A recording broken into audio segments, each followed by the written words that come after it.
Bueno, aquí vamos a presentarles más o menos los barrios, ¿no? Los barrios en San Pedro Sula. Contame, a ver, ¿cómo estaba dividido entonces San Pedro Sula? Sí, en 1884. 1884. Según este mapa que logramos recuperar con la Ajá. ayuda del Archivo Municipal de San Pedro Sula, del Liceo Fajardo, ese periodo Honduras, San Pedro Sula tenía los barrios de Guamilito, Concepción, Centro, Medina, Rosario, que ya no sé exactamente Rosario, dónde de quedaba. veras, qué raro, ese, Sí, porque no, yo nunca ya lo no conocí. existe, ya ¿no? no existe. Y el Benque, sí. Benque, sí. El Que Benque. Benque, la palabra Benque es el depósito de madera o lugar de venta de madera. Entonces se supone que en ese barrio era donde se hacía ese tipo de comercio, ¿verdad? Madera. Y después el barrio Medina tiene una historia bien interesante que al público le va a gustar conocer. Es que después de en el siglo XIX los gobiernos distintos de Honduras, empezando incluso con Cabañas, querían traer migración selecta a Honduras. Ajá. Y querían que viniera gente con formación, con oficios profesionales, ingenieros, etcétera, de otros países del mundo, sobre todo países más avanzados, y les ofrecían tratamiento especial, privilegios. Por ejemplo, no hacer servicio militar, no pagar impuestos, les daban un espacio de tierra y así otras condiciones para que se vinieran a asentar a Honduras en cualquier lugar. ¿Y se logró? Sí, en 1865, después de la Guerra de Secesión en Estados Unidos, entre el sur y el norte, el presidente José María Medina hizo esta oferta. Y norteamericanos del sur, que querían huir ya del dominio yanqui, del norte, pues que así se le llama, decidieron venir a explorar a San Pedro Sula, a ver si les gustaba. Y efectivamente les atrajo y vino un grupo fuerte de norteamericanos, sobre todo del sur, a residir en lo que es ahora llamado Barrio Medina, o sea, Barrio Presidente José María Medina, que él es el que lo había motivado. Y sin embargo, al poco tiempo que se normalizó la situación, en Estados Unidos muchos regresaron. Otros pocos se casaron, se quedaron viviendo en San Pedro Sula, y otros están ahí en los nombres en el cementerio de San Pedro Sula, que a veces encontramos mucho nombre de extranjero en ese cementerio. En el cementerio nuestro. En el cementerio viejo central de San Pedro, sí. Bueno, nos vamos a ir ahora a una fotografía que es impresionante. Y a ver qué nos explicas ahí, Julio, de qué se trata esa fotografía. El viejo cuartel de San Pedro Sula, que quedaba exactamente, vamos a tener que hacerle propaganda, mención al Hotel Sula y el Banco Atlántida, en el mero centro de San Pedro, frente al parque. Ahí es donde estaba este cuartel, aunque antes había estado en el local en el espacio de la municipalidad actual sanpedrana, del edificio. Yo todavía lo conocí cuando vine aquí. Sí, yo lo conocí también, y estaba rodeado por un gran muro, ¿verdad? Y ahí se hacían después las ferias de San Pedro Sula, hasta que fue derrumbado para estas construcciones que se tienen actualmente. Y hablando de religión, Julio, aquí tenemos una fotografía que, a ver, no, tomámela solo la iglesia arriba. Esa es la iglesia. Esa es la vieja iglesia de San Pedro Sula. Esa iglesia, ¿de qué año es más o menos? Estuvo todavía hasta 1949, que si no me equivoco, cuando se eliminó, se derrumbó para comenzar a construir la catedral actual de San Pedro Sula. Es la vieja iglesia sanpedrana. La iglesia. Pero también tenemos aquí, Julio, que te lo vamos a mostrar, que tenemos aquí la logia masónica. Sí, es uno de los edificios más viejos y protagonistas de la historia de San Pedro Sula, la logia masónica. Precisamente fue construida a principios del siglo XX y es como un hito geográfico, era como un sitio y sigue todavía siéndolo de referencia. Entonces se decía por la logia masónica, tal cosa, tal las direcciones, etcétera. Era un punto central importante de la ciudad. Y además los masones de San Pedro Sula se distinguieron siempre como de los más avanzados intelectualmente, gente con mucho conocimiento de tipo social, económico, y ahí cerca estaba incluso también la Sociedad unionista y cívica La Juventud. En la Juventud. Exactamente. Es el que queda aquí. Ahora queda arriba, barrio Río Piedras, pero antes quedaba no ahí, quedaba aquí abajo del sur hacia el norte. Frente al Centro Cultural. Esa era que yo conocí. Sí, ahí por el centro. Casa ahora dice la pregunta, don Julio, lo que ahora se le conoce como Tercera Avenida o Calle del Comercio, antes se le llamaba o no la cuadra industrial, ¿y por qué se le colocaban argollas en la calle? Bueno, en realidad el nombre era Wilson, de presidente Horace Wilson de los Estados Unidos. Ajá. Ese es el nombre que más se conoce, pues, inicialmente de la calle llamada del Comercio, que no es calle, es avenida, ¿no? Que es la Tercera Avenida en realidad. Y las argollas que señala, que a veces encontramos en algunas fotos antiguas, era para que la gente amarrara ahí las bestias. O la gente ahí te venía vamos a presentar una fotografía que sacaste en tu libro de la Tercera Avenida. Sí. Ahí la tengo, ahí la tenés. Exactamente, uno de los viejos hoteles de San Pedro Sula. Ajá. Hermosísimo, de madera. Todo de madera. Sí, después se prohibió Vamos, frisémosla. Sí, después se prohibió la construcción de madera porque hubo unos incendios pavorosos en el centro. Aquí dice, sí, General Cárcamo. Esta es la tercera. ¿Por dónde es exactamente aquí, Julio? Como es frente a las tiendas Larache. Frente a las tiendas Larache. Exactamente, eso es. Sí. Bueno, aquí tenemos una fotografía bellísima, Julio, por una escuela que es un ícono aquí en San Pedro Sula. Sí. Escuela Ramón Rosa. Sí, es una de las escuelas más hermosas de San Pedro Sula, la escuela de niñas Petronila Barrio de Cabañas es esta. No, esta es la Ramón Rosa. ¿Es la Ramón Rosa, sí? Sí, va a ver.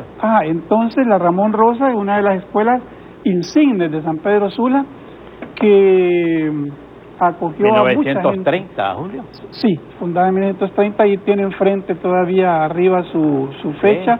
Allí estuvo el abogado Discoa, ahí estudió, ¿recuerdas de él? Ahí estudié yo también en la escuela Ramón Rosa. Hablaste de la huelga, ¿verdad, en el Julio? barrio Tenés una fotografía interesante de la huelga contra la frutera. Exactamente. La del Citraterco, ¿verdad? Sí, 1954. Cuando el Citraterco era uno de los sindicatos más pujantes de Honduras y obligó desde luego al gobierno a una huelga. Creo que estaba Galvez, ¿verdad? Sí, cómo no, Juan Manuel Galvez. Juan Manuel Galvez estaba aquí, inclusive Galvez vino aquí a San Pedro Sula. Dice, los primeros ya tenemos tiempo, bueno, Gabriel, los primeros... un detallito, perdón la interrupción. ¿Cómo no? Esa escuela Ramón Rosa está en un barrio que ha tenido varios nombres, se llamó Barrio Las Delicias. No sé por qué razón. Antes se había llamado Barrio Palestina, porque incluso había ahí un campo donde se hacían juegos de béisbol, gente que venía de fuera del país a jugar aquí en San Pedro Sula, y porque había sido donado por la colonia palestina. Incluso después se llamó Barrio Lempira, y creo que ahí se llama ahora así. Incluso la colonia palestina de ese tiempo se cree que fue la que donó la estatua del indio Lempira en esa zona también, ¿no? Ok, dicen, los primeros extranjeros que van a San Pedro Sula, ¿fueron japoneses o árabes? No, ninguno de los dos. Japoneses ninguno de los dos. ¿Cuáles fueron japoneses entonces? No había en San Pedro Sula. Probablemente jamaiquinos, cubanos, porque había relaciones comerciales muy intensas con Cuba. Jamaiquinos, sin duda alguna, los llamados negros ingleses, que en realidad se le llamaba así porque ellos se consideraban súbditos del imperio del gobierno de Inglaterra. A veces incluso reclamaban privilegios como ingleses, no como jamaiquinos. Creo que serían los primeros.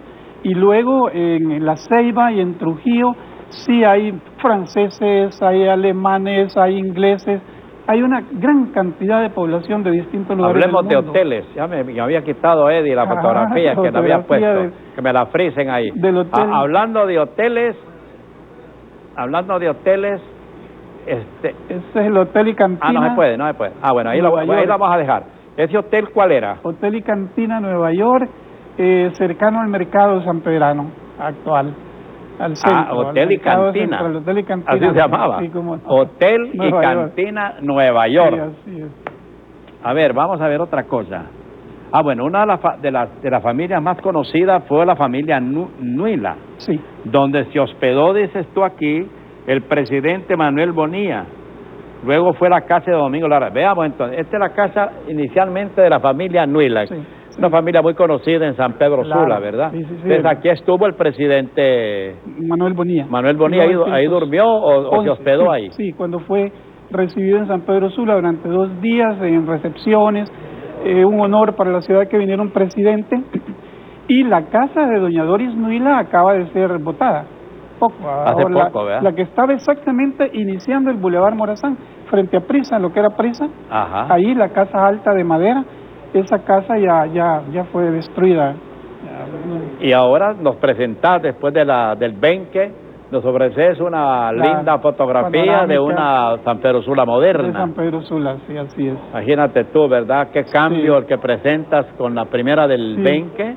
Sí, una ciudad extraordinaria realmente, tiene una pujanza, una fuerza de crecimiento muy alta, y a pesar de todos sus problemas, porque la ciudad ha sido ocupada mucho por población de fuera, por población externa, que ha llegado a la urbe buscando mejores condiciones de vida que en el campo, desde luego, ¿no? Y ha creado los barrios marginales. Es una lástima que no se pudo manejar esa situación en forma temprana. No digo reprimir ni echarlos, sino manejar esa situación, proveyéndoles trabajo y proveyéndoles lugares donde pudieran vivir con mayor dignidad. Eso no se logró, los alcaldes ¿Esa no se es lo parte de la lograron. tercera avenida, Julio, No sé, es una de las avenidas de San Pedro, creo que es más bien por la monte que está arriba, una calle que sube hacia el oeste, probablemente lo que es ahora Boulevard Morazán, probablemente. Probablemente el Boulevard Morazán. Muchas llamadas sobre la venta de libros. ¿Y a partir de cuándo y a dónde? Vamos a ver, ¿a dónde vamos a vender este libro? Ese está Porque yo estoy molesto con los sanpedranos que no quieren comprar libros, tienen que leer. ¿Sabe qué dijo Martí? Un pueblo culto es un pueblo libre. Sí. Este libro, lo vamos a mantener ahí en pantalla, no se puede, no, ahí dejémoslo. Vamos a ver, Julio, ¿a dónde se vende? Todas las librerías. Todas las librerías de San Pedro. El Caminante, mayormente, vende mucho este libro, Lícer, por ejemplo, ¿no? Navarro, en todas ellas están, Atenea también. ¿Qué cuesta este libro? Este creo que cuesta 150 lempiras. 150 lempiras, sí. Imágenes de San Pedro Sula, sí. Toda la historia de la ciudad, las había de comprar inclusive el Ministerio de Educación. Bueno, no hacen nada, pero tal vez pudiera y dar una clase a los sanpedranos de cómo fue su ciudad, una ciudad bella y todo. Ok, en un minuto, porque ya nos fuimos, nos hemos estado casi 40 minutos contigo. Sí, ¿verdad? Y entonces, para no dejar picado al que preguntó, dije, Julio, ¿cuál fue la razón exacta de la matanza del 26 de julio? No, del 6 de julio. 6 de julio. Ah, 6, dice 26, pero fue el 6 de julio, 1944, ¿verdad? Sí. Bien, así rápido, para ese periodo de los años 40 había muchos movimientos de rechazo a las dictaduras americanas. Había varias dictaduras americanas. Y la dictadura de Carías había comenzado desde hacía ya una década y ya era tiempo de que terminara. Así que el pueblo en general y sobre todo gente del Partido Liberal comenzó a organizar manifestaciones para pedir a Carías que se fuera o que diera mayores libertades, amplitud de derechos de elección, de voto, etcétera. Y fue contra la dictadura. Contra la dictadura de Carías. El 4 de julio hubo una manifestación en Tegucigalpa que fue soportada por el régimen frente a Casa Presidencial. El 6 de julio fue en San Pedro Sula. Y el Gálvez, que era entonces el ministro de Guerra, autorizó la manifestación con la condición de que no hubiera discursos, solo la manifestación en silencio.